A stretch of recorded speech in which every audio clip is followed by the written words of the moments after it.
नमस्कार, मैं हूं जयेश सोनी और आप देख रहे हैं राष्ट्रीय समाचार। डायमंड सिटी सूरत में एक हैरान कर देने वाला मामला सामने आया है। हीरे की चमक दमक बढ़ाने वाले पिता पुत्र ने एक ऐसी वारदात को अंजाम दिया जिसको सुनकर और देखकर आप भी चौंक जाएंगे। कभी किसी ने सोचा ही नहीं होगा कि साइबर क्राइम की दुनिया के बड़े खिलाड़ी जो कि सूरत साइबर क्राइम के एक ऐसे मामले में संलिप्त नजर आएंगे जो कि किसी के लिए भी ये मानना जो है मुश्किल हो जाएगा। बेरोजगार ऐसे रत्न कलाकार पिता पुत्र द्वारा चलाए गए 45.92 करोड़ रुपए के साइबर क्राइम रैकेट का सूरत साइबर क्राइम डिपार्टमेंट ने पर्दाफाश किया है। इस मामले में प्रवीण धांधल नाम का शख्स गिरफ्तार हुआ है, जबकि उसका पिता अभी भी फरार है। हम इस मामले की एक रिपोर्ट आपको पहले दिखाते हैं और उसके बाद हम विस्तृत चर्चा जो है हमारे संवाददाता के साथ करेंगे। गुजरात के बोटाद के रहने वाले प्रवीण धांधल सूरत के हीरा उद्योग में रत्न कला कारीगर के रूप में काम करते थे। करीब 2 साल पहले उनकी नौकरी चली गई। कुछ समय बाद उनके बेटे चंद्रराज की भी नौकरी खत्म हो गई। बेरोजगारी के दौर में दोनों ने ऑनलाइन सट्टेबाजी शुरू की और इसी दौरान उनकी पहचान दुबई में बैठे साइबर माफिया विपुल उर्फ अंकित से हुई। विपुल ने प्रवीण को एक व्हाट्सएप ग्रुप में जोड़ा जिसमें कोबरा और क्विट्स जैसे फर्जी नामों से सक्रिय कई आरोपी शामिल थे। धीरे धीरे पिता पुत्र की यह जोड़ी अंतर्राष्ट्रीय साइबर नेटवर्क का हिस्सा बन गई। सूरत के कोसाड आवास में स्थित महज 10 बाय 12 फीट के कमरे में कपड़ों के पोटलों में बैंक अकाउंट किट और साइबर फ्रॉड के उपकरण छिपा कर रखे गए थे। सूरत साइबर सेल जब वहां पहुंची तो हैरान रह गई। पुलिस को वहां से 12 debit card, 19 passbook, 132 cheque book, 54 SIM card, QR code 35, swipe machine 1, rubber stamp 7 और भी कई उपकरण मिले हैं। इन वस्तुओं से साफ है कि एक छोटे से घर से इंटर स्टेट लेवल पर विशाल नेटवर्क चलाया जा रहा था। माननीय गृह मंत्री साहब और की सूचना मुजब और CP सर के मार्गदर्शन में कल साइबर सेल टीम के द्वारा कोसाड आवास में कल एक रेड करने में आई। उस रेड में एक 10 बाय 15 फीट के कमरे में हमें एक बोरी मिली, एक बैग मिला जिसमें बहुत सारे बैंक अकाउंट के किट थे। तो हमने वहां पर पंचनामा करके एक गुना रजिस्टर किया और तपास में अभी तक ये सामने आया है कि टोटल 150 जितने bank account, current bank account के किट उस बैग में थे और वो सभी अकाउंट्स के सामने NCCRP पोर्टल पर 432 कंप्लेंट, साइबर कंप्लेंट्स दाखिल हो चुकी है और वो पूरे देश के अलग अलग राज्यों में दाखिल हुई है और टोटल जो फ्रॉड अमाउंट उस कंप्लेंट्स में है वो है 45 करोड़ 92 लाख, लगभग 46 करोड़ रुपए। और जो आरोपी है उसका नाम है प्रवीण धांधल। वो मूल बोटाड का रहने वाला है और वो पिछले 1.5 साल से इस काम में जुड़ा हुआ है। उसके पहले वो डायमंड इंडस्ट्री में काम करता था, फिर उसकी जॉब छूट गई थी तो उसने टेलीग्राम पे सट्टे वट्टे का सर्च करना शुरू किया। तो इस दौरान उसकी कांटेक्ट टेलीग्राम पे एक विपुल नाम के आदमी से हुई जिसका नाम विपुल की अंकित है और वो महाराष्ट्र का रहने वाला है और फिलहाल दुबई में रहता है। और उसने प्रवीण धांधल को ये बोला कि क्या तुम मेरे लिए ये काम करोगे, तो प्रवीण धांधल ने हाँ बोला और पिछले 1.5 साल से वो ये काम कर रहा है। हर एक करंट अकाउंट के ऊपर प्रवीण धांधल को 1,75,000 रुपए मिलते थे और अभी तक 150 से ऊपर करंट अकाउंट उसने खोल के दे दिया है। ये सभी अकाउंट्स साइबर फ्रॉड के पैसे को घुमाने के लिए यूज की जा रही है और इसके अलावा इसने अपने बेटे को भी इसी नेटवर्क में जोड़ रखा है और ये लोग एक बार में एक आदमी से 3-4 अकाउंट खुलवाते हैं, उसके बाद दूसरे को पकड़ लेते हैं। तो इस तरह से इनका MO चलता है। साइबर सेल की DCP विशाखा जैन के मुताबिक प्रवीण और चंद्रराज अपने साथियों के साथ मिलकर फर्जी कंपनियां बनाते थे और उनके नाम पर अलग अलग बैंकों में करंट अकाउंट खुलवाते थे। जांच में सामने आया कि इस रैकेट से जुड़े 155 बैंक अकाउंट्स पर कुल 432 शिकायतें दर्ज हैं। अब तक की जांच में 45.92 करोड़ का फर्जीवाड़ा उजागर हुआ है। यह धोखाधड़ी देश के 26 राज्यों और जिलों में फैली हुई थी, जिनमें महाराष्ट्र, गुजरात, राजस्थान, पश्चिम बंगाल, उत्तर प्रदेश, तेलंगाना और कर्नाटक शामिल है। साइबर क्राइम पुलिस ने भारतीय न्याय संहिता 2023 और IT एक्ट के तहत मामला दर्ज कर आरोपी प्रवीण धांधल को गिरफ्तार कर लिया है और उसे 5 दिन की रिमांड पर लिया गया है। पुलिस अब बेटे चंद्रराज धांधल और अन्य फरार आरोपियों की तलाश में जुटी है। तो जैसे आपने देखा कि एक पिता पुत्र रत्न कलाकार से साइबर क्रिमिनल बन गए हैं। ये जो पूरा मामला है वो सूरत से सामने आया है। पूरे 46 करोड़ रुपए के ट्रांजैक्शन अलग अलग बैंक अकाउंटों से किए गए थे और ये पूरा नेशनल नहीं पर इंटरनेशनल रैकेट सूरत पुलिस ने पकड़ा है।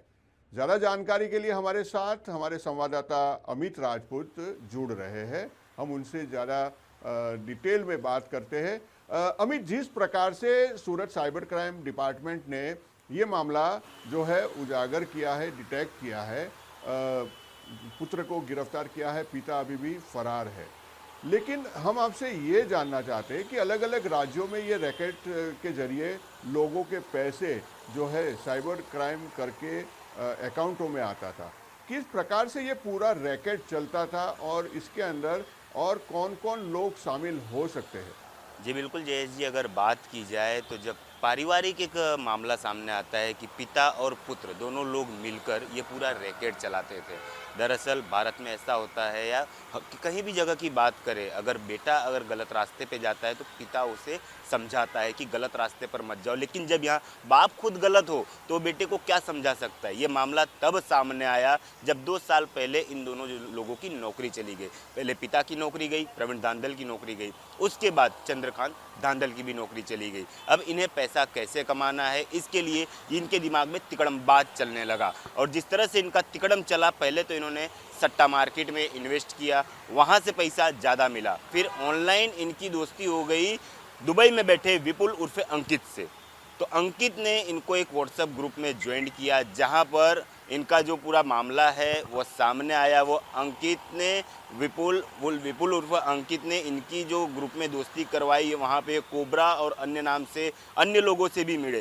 फिर जब ये पूरा मामला इतना बढ़ गया कि यह लोग पूरा का पूरा जो किट होता है बैंक अकाउंट, उसके साथ ये लोग धोखाधड़ी करने लगे। और जब साइबर क्राइम को इसकी भनक लगी तो साइबर क्राइम को जैसे ही भनक लगी वो धीरे धीरे इनके पास पहुंची। अमरौली और कोसाड़ में जो इनके फ्लैट्स पर थे तो उन्होंने कोसाड़ आवास में जो फ्लैट था उस पर छापा मारा और जैसे ही छापा मारा इनके हाथ एक ऐसी चीज़ लगी कि इनके भी आंखों तले अंधेरा कर गई, क्योंकि जब उन्होंने एक छोटा सा पोटला था जब उसे खंगाला तो उसमें से इतनी बड़ी मात्रा में जो किट मिली, बैंकों की किट मिली, तो इन्होंने भी इस पूरे मामले की तह तक गए। और जब इस पूरे मामले की तह तक गए तो उनके पास तकरीबन 155 बैंक अकाउंट मिले थे। और इस पूरे बैंक अकाउंट की अगर बात की जाए तो इस पूरे बैंक अकाउंट में 432 जितने मुकदमे दर्ज किए गए हैं भारत के अलग अलग राज्यों में।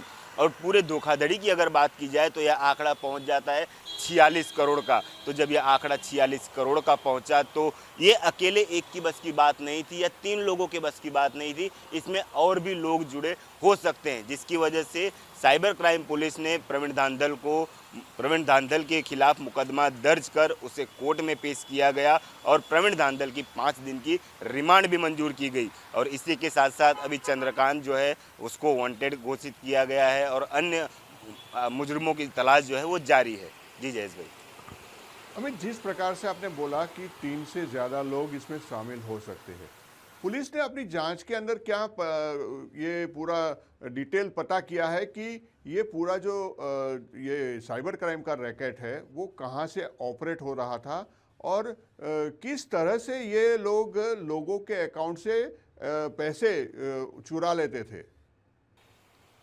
जी अगर बात की जाए साइबर रैकेट की तो ये साइबर रैकेट अब नेशनल नहीं रह गया है। जब दुबई जैसे देश का भी जो रहने वाला है विपुल उर्फे अंकित, जब वो इसके साथ जुड़ गया तो मामला पूरा अंतर्राष्ट्रीय हो गया। अब तक पुलिस ने 3 लोगों की ही शिनाख्त कर पाई है और भी इससे कौन लोग जुड़े हैं वह ये 5 दिन के रिमांड के बाद ही पता चल जा पाएगा कि प्रवीण धांधल, चंद्रकांत और विपुल इन तीनों के सिवाय भारत में और कौन कौन लोग हैं जो इस गैंग से जुड़े हुए हैं। पुलिस इन सारी चीज़ों की बहुत बारीकी से जांच कर रही है और जो छोटी छोटी चीज़ें हैं उन पर ध्यान दे रही है। और आने वाले समय की बात की जाए तो जब यह मामला पूरा सामने आएगा तो जो 46 करोड़ का जो आंकड़ा है वो और भी बढ़ सकता है, क्योंकि जब और भी मुजरिम पकड़े जाएंगे उनके पास से भी कीटें बरामद होगी। और सबसे अहम बात अगर की जाए तो प्रवीण और चंद्रकांत, ये दोनों लोग जो कीट देते थे वह 1,75,000 में सामने वाले को कमीशन पे देते थे और 1,75,000 में से 1,10,000 जिनकी कीट रहती थी उनको मिलता था और ऊपर के जो पैसे थे ये अपने पास रखते थे। तो जब यह मामला सामने आएगा और लोगों की शिनाख्त होगी और लोग हिरासत में लिए जाएंगे तब यह जो आंकड़ा है वो और भी बड़ा हो सकता है, ऐसा साइबर पुलिस के सूत्रों के हवाले से खबर मिल रही है। जी बिल्कुल, जिस प्रकार से आंकड़ा बड़ा होने की आप बात कर रहे हो, ये और भी लोग जैसे अभी ये अमित जो पकड़ा गया है उसके अलावा भी और भी लोग इस प्रकार से मतलब एक एजेंट के तौर पर ऐसे साइबर अपराधियों के साथ जुड़े हो सकते हैं और भी लोग इस प्रकार के रैकेट का हिस्सा माना जा सकता है। तो इस दिशा में भी कोई पुलिस जांच हो रही है और कोई आशंका पुलिस ने ऐसी कोई जताई है? जी बिल्कुल जयेश जी, जब विपुल उर्फ अंकित जब सूरत में ऐसे दो लोगों को रख सकता है और वो अंतर्राष्ट्रीय गैंग चला रहा है तो भारत में ऐसे कितने लोग होंगे जिनका नाम सामने आएगा। जब दो लोगों के पास से 155 बैंक अकाउंट मिली है, 46 करोड़ का पर्दाफाश हुआ है, तो यदि और नामें मिलते हैं तो उनके पास से भी और भी कीटें मिल सकती हैं और भी जो आंकड़ा बड़ा होगा। तो यह सिर्फ ये 3 लोगों के कारस्तान नहीं है, क्योंकि व्हाट्सएप ग्रुप में अगर कोई जुड़ा हुआ है, व्हाट्सएप ग्रुप से सारी चीज़ें हैंडल हो रही थी, तो व्हाट्सएप ग्रुप में जो और भी लोग जुड़े हुए हैं उनकी भी जांच की जाएगी। उनको किस तरह से उन व्हाट्सएप ग्रुपों में जोड़ा हुआ था, यह तो चलो पिछले एक साल 1.5 साल से उस व्हाट्सएप ग्रुप से जुड़े थे, इसके पहले से व्हाट्सएप ग्रुप जो बना होगा और भी कई व्हाट्सएप ग्रुप्स होंगे जिनके अंदर और भी लोग जुड़े होंगे। तो जब तक विपुल उर्फ अंकित नहीं पकड़ा जाता तब तक इस बड़े अंतर्राष्ट्रीय केस का पर्दाफाश नहीं हो सकता। सबसे पहले साइबर क्राइम का यही माध्यम है कि सबसे पहले विपुल उर्फ अंकित पकड़ा जाए, दुबई से जो ऑपरेट कर रहा है, और विपुल के साथ और भी कौन लोग जुड़े हैं इन सारी चीज़ों की जानकारी फिलहाल साइबर पुलिस कर रही है। विपुल के साथ जो लोग जुड़े हैं वो भी अगर हिरासत में आए, क्योंकि अभी कुछ ही दिन पहले 100 करोड़ से अधिक का पर्दाफाश साइबर सेल ने किया हुआ था, तो इस मामला में अगर देखे जाए तो 100 करोड़ क्या उससे भी अधिक का पर्दाफाश इस मामले में साइबर पुलिस कर सकती है। ये बिल्कुल बड़ा मामला बन सकता है अमित, और ये आंकड़ा जो है और भी बड़ा हो सकता है। क्या ये जो 155 अकाउंट की डिटेल पुलिस को मिली है तो उसमें से किसी अकाउंट से कोई रिकवरी भी हुई है, या सारा पैसा जो है वो अन्य अकाउंटों में ट्रांसफ़र हो गया और पुलिस अभी तक किसी प्रकार की कोई ये 46 करोड़ में से कोई रिकवरी नहीं कर पाई है?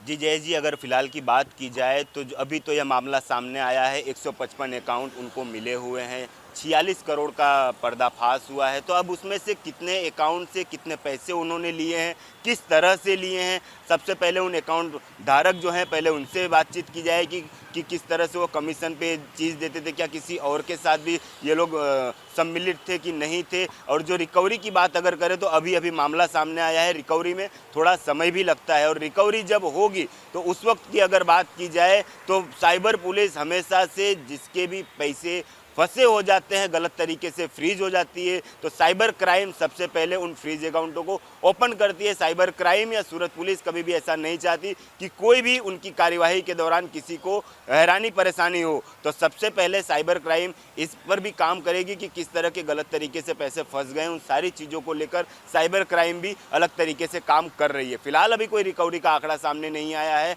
लेकिन हाँ, जिनका अकाउंट है उनसे पूछताछ जरूर की जाएगी। जी बिल्कुल अमित, बहुत बहुत शुक्रिया आपका इस तमाम जानकारी के लिए, और इस खबर पर नज़र बनाए रखिएगा, जो भी अपडेट है वो हम आपसे लेते रहेंगे। तो ये जो पूरा मामला है वो सूरत से सामने आया है। कुछ ही दिन पहले सूरत के जो साइबर क्राइम डिपार्टमेंट है उसने 100 करोड़ से भी ज़्यादा का ऐसा ही एक मामला जो है डिटेक्ट किया था, और आज ये दूसरा 46 करोड़ का मामला सूरत साइबर क्राइम डिपार्टमेंट ने डिटेक्ट किया है। अभी जांच जारी है और ये आंकड़ा और भी ज़्यादा बढ़ सकता है। तो हम राष्ट्रीय समाचार की ओर से सभी लोगों को यही एक हिदायत देंगे कि साइबर सिक्योर बनिए, समझदार बनिए, किसी भी तरह के लोभ प्रलोभन में ना आकर किसी भी ऐसे साइबर अपराध का हिस्सा ना बने। तो आज के हमारे इस विशेष कार्यक्रम में बस इतना ही। हमारे साथ जुड़े रहिए ऐसे ही नए अपडेट के लिए। नमस्कार।